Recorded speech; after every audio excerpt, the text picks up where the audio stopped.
Okay, Assalamualaikum warahmatullahi wabarakatuh. My name is Evi Nurnaini from TV Klasi. Here I would like to speech practice. Okay, I would like to start.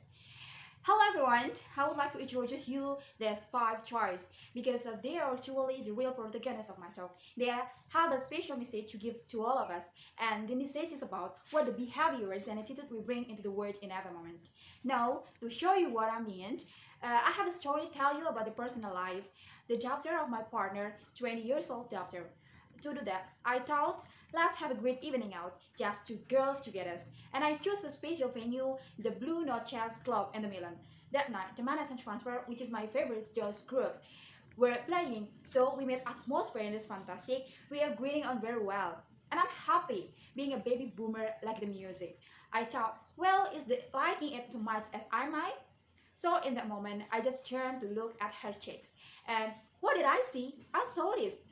She was on her iPhone, and how to react? I had some choices. First choice. Excuse me, what is she doing? She's on her iPhone. I mean, I spent all of this time and money. I think the fantastic evening. I bring her here and what? After 2 minutes, I take my eyes off her and she is on her phone. I mean, what's wrong with the generation?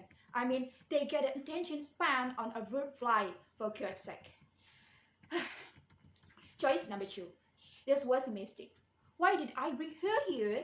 I mean, she's bored. She's not interested. She doesn't like the music.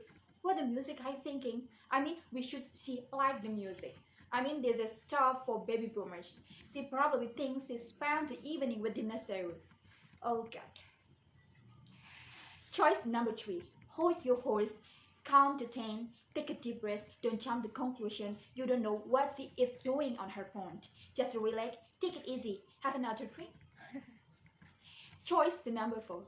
Now you know what's really important for me is this evening together is special. That she feels that after this evening, she can really open up to me. She can feel safe with me, and that I'm always an open door for her. What is really important for me? I just hope it's going to happen. I just hope. The choice number 5. What is important for her? What's going on her world right now? What's important for her? I really would love to connect to her. What do I need to do that? You know, I was having a really problem trying to answer the question, and at the moment, she turned to me and she said, Louis, did you know that this is the only blues note in the world of Europe? And there's no one in New York, and then there's 2 in Japan. But this is the only one here in Milan. The incredible, the Italians have got it. And she said, oh, and I've looked up the Manhattan Transfer. Do you know that they have been playing and singing together for years? That's so incredible. And she said also, look, she handed me her iPhone, she sent to me, said out on Facebook. I said, in the Blue Note in Milan, with the Manhattan Transfer and Louis, the best. I mean, I could really spoil that because I could have sent the disapproving look from these chairs, and she could start telling herself about me, think about me like Louis is controlling. She's difficult. It's not easy to be around her, and that was not intentional at all. And in fact, she was completely engaged. She was there, multitasking in her digital way, but she was in charge of our reality. So in milliseconds, I could have destroyed a beautiful moment that we were creating together. And this is what we are doing all the time. We are making choices about the behavior that we bring into the world. And the choices that we make have the direct impact on the conversation that we have. The relationship that we form and the quality of our lives in general, so that we can redo at the practical level to help us be more conscious about this. Because of they don't train us this in the school, it's not on the cycle curriculum how to behave well really. So what can we do? The idea of the 5 chairs come to me when I went to attend a 9-day course in non-violent communication with the late founder Marcel Rosenberg, an extraordinary man who did so much work for peace. And after that, I thought of it changed my life. After that, I decided that I was a message that I need to get into our workplace. Workplace there is I spend most of the time being a coach, a facilitator, and a trainer, and also where we produce some of our most questionable behaviors. So the idea of the 5 chairs to help us slow down how we are behaving in every moment of our lives, to analyze what's going on. So what I would like to do is look at the chair more closely and explain them that the red chair. The red chair. The red chair. This is the jackal chair. I mean jackal chair, incredibly clever, incredible, opportunistic animals. They always on the lookout to attack. And in the fake, this chair here is the chair where we misbehave the most. In this chair, we love to blame, to complain, to punish, to gossip. But our supreme game in this chair is to judge. And if you don't believe me, I invite you to go on the mental diet. And I invite you to spend 1 hour with some human beings and see if you can do it without one single judgment going through your mind, going through your mind. I mean, watch ourselves. Somebody walk in the door. We go, "Psst. I like, I don't like, not really interested." And we don't know anything about them at all. So this chair here is judging chair. There is actually another game that I love this chairs. It is right game. And I used to do that all the time, until my brother gave me some feedback. I used to do it with my mother because my mother likes it aggregate.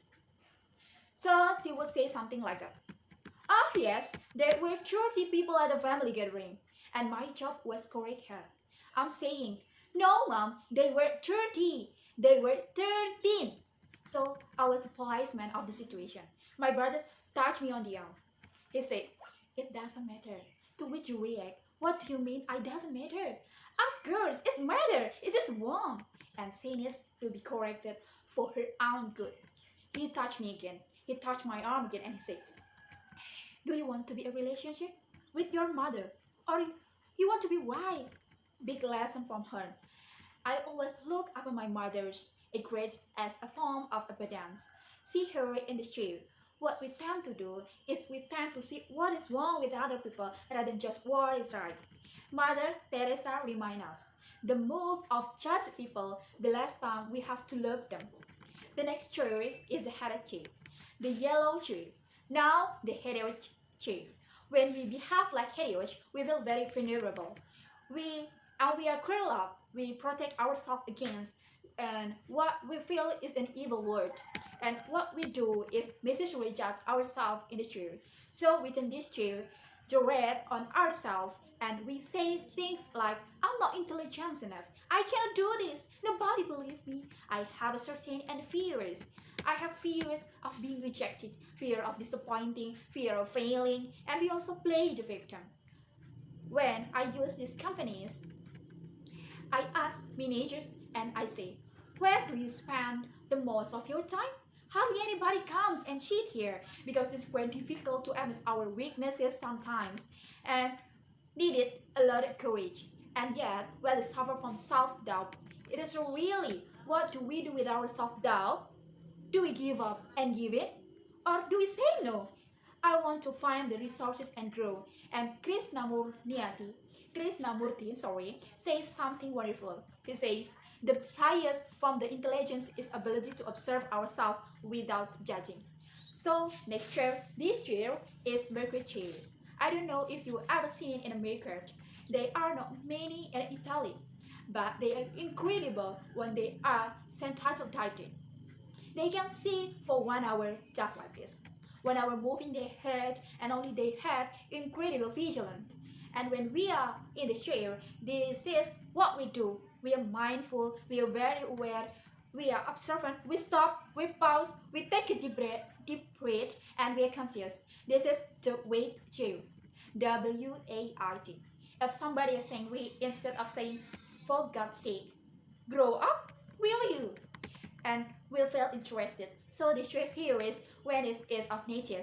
This is just an important quest for the chair. He said, you have your way, I have my way. As a for right and only way, it does not exist. So here we have a choice, the red pill or the blue pill. It is sliding door chair. And in the moment when we make the right choice, we have moved into the successful living. Next chair. Here we go into the word detect. No, why detect? Detect because we become detective of ourselves. Like Sherlock Holmes solve ourselves, we take a meaningful glass and we look at our behavior. It is beautiful chair because we become self-aware, we know who we are, we know what we want, we know where we're going, we are not afraid to speak our truth. But we also create our boundaries. We look after ourselves in the chair, but we are very, very powerful. Here, we give our power away. So as we grow, we become free, we become into our full power. We become assertive, but not aggressive.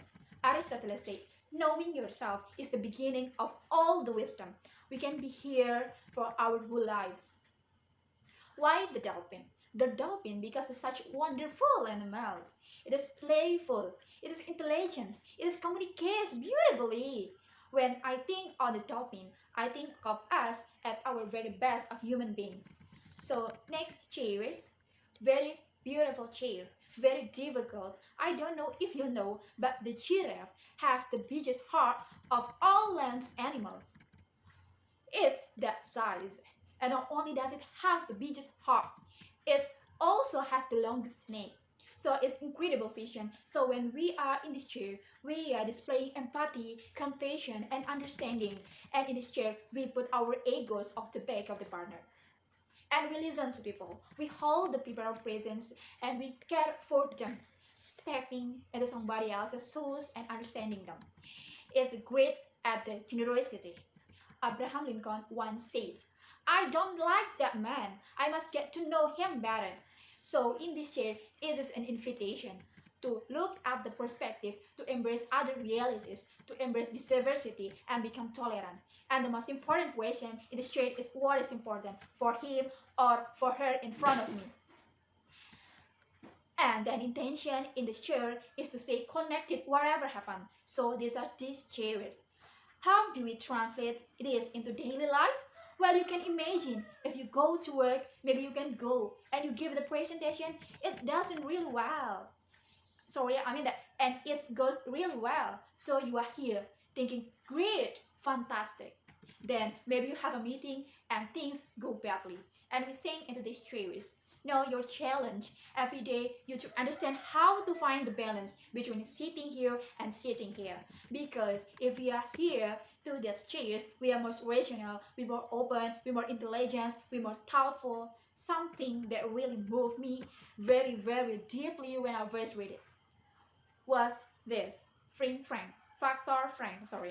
in his book Man's Search for Meaning.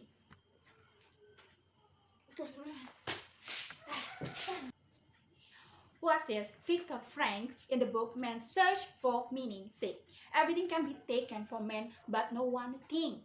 The list of the human freedom to choose our attitude in any given set of circumstances.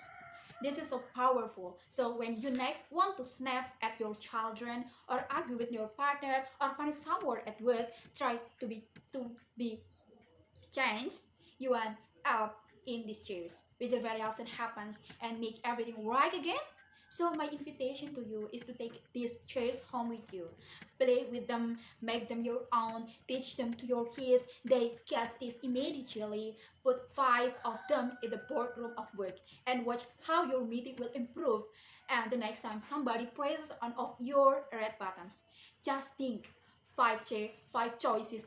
Can we all commit to making our homes, our workplace, and this world a better place? One behavior at a time. Okay, that's all for me. I think enough for me. Thank you. Wassalamualaikum warahmatullahi wabarakatuh.